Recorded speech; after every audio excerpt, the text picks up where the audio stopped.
জানি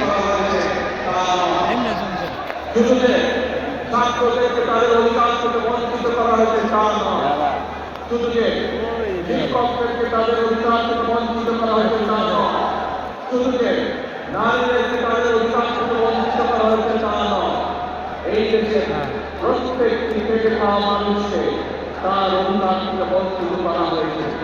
এই দেশের মানুষের রাজনৈতিক অধিকার থেকে দেশের মানুষকে বঞ্চিত করা হয়েছে। বঞ্চিত করা হয়েছিল তাদেরকে তাদের অর্থনৈতিক অধিকার থেকে। প্রিয় ভাই বোনেরা, সেজন্য এই দেশের মানুষ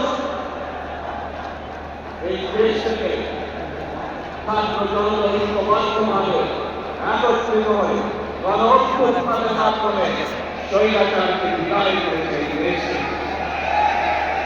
আমরা দেখেছি স্বৈরাচারের সময় কিভাবে দেশের অর্থনীতিকে লুটপাটের মাধ্যমে ধ্বংস করে দেওয়া হয়েছে।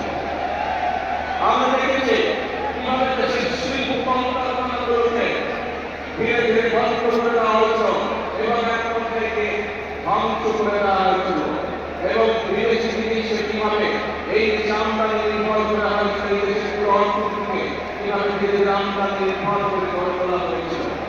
আমরা দেখেছি কিভাবে স্বৈরাচারের সময় এই দেশ থেকে এই দেশের শিক্ষা ব্যবস্থাকে ধ্বংস করে দেওয়া হয়েছিল। আমরা দেখেছি